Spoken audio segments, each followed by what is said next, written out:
We always pride ourselves on being really principled and understanding what's the real traction, what's the real runway, and not necessarily always buying into sort of the hype cycles that exist.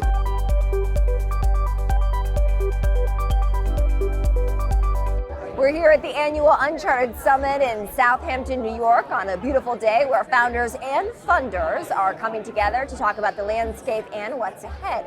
And I'm pleased now to be joined by Rohan Shah. He's the founder and CRO at Extend. Rohan, welcome. Thank you. What brings you to Uncharted today? So I'm good friends with Noah, and so I was excited to kind of join and support him and the organization he's built, which is pretty amazing. But even more than that, just like meeting great people, coming to an amazing venue at Michael's house, which is beautiful, interacting with founders, investors, as you said, but also just making friends, honestly. It's really nice to be with like-minded people who you can learn from and get to know and have some fun with. And it's a great venue to do that, right? Unbelievable venue. Waiting to get to the beach right now. Yeah, the beach is next on the list, Yeah, exactly. for sure. Let's talk about your company, Extend. What does it do and what problem are you trying to solve? Totally. So we started the company about 7 years ago, and our whole focus was how do you help retailers and brands drive profitability? And so we do that through a couple of different avenues. One is we build services products based on sort of an insurance backend, things like Apple Care, but for a broad set of retailers. So we offer those products to consumers to help them take care of their products and make sure they get serviced if anything goes wrong. But more recently on the back end, what we're focused on is really mitigating the amount of fraud, abuse, and issues that customers are having.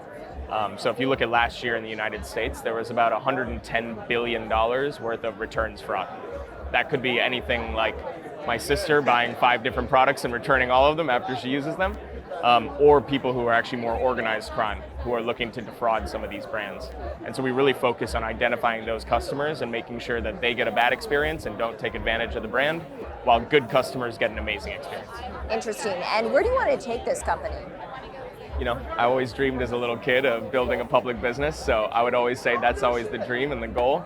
I was lucky enough to have 2 parents that actually started a company and took it public themselves, and so that's always been the gold standard for me. But look, I got to do right by my shareholders and my employees also, so we're always looking for what a great outcome can look like for the business and finding a place where it can continue to scale and our product can continue to add value to our customers. So, and I also see that you have a family office, so I want to talk a bit about what you're seeing right now in the investing landscape, in addition, of course, to founding a company.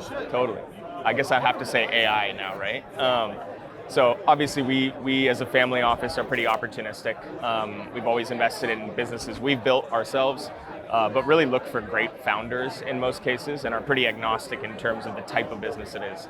So we've looked at stuff across mining and oil and gas all the way to consumer products, but our bread and butter is really around technology. And so when we think about technology investing for us, what's really important is understanding the actual legitimacy of the products themselves, what sort of value they create for folks, but then also being principled from a valuation perspective. Being someone from San Francisco, valuations can get pretty crazy at times, and so we always pride ourselves on being really principled and understanding what's the real traction, what's the real runway, and not necessarily always buying into sort of the hype cycles that exist. Yeah. So you mentioned the beach is next on your list. Any other takeaways that you're hoping to get here at Uncharted? You know, honestly, I think the most important part about an event like this is just the people and the quality of people. I have not bumped into someone that wasn't interesting to talk to yet, and so I hope to continue to bump into people as I head to the beach. But in terms of takeaways, just learning from people who have really different and unique experiences, and I love learning about people's backgrounds as well, and so understanding where they're from, how they got to where they are today, is just exciting. And it's interesting, and so it kind of piques my curiosity and gets the wheels turning, so it's been really fun. It has been an exciting and awesome day indeed. Rohan Shah joining me in Southampton. Thank you. Thank you so much, appreciate it.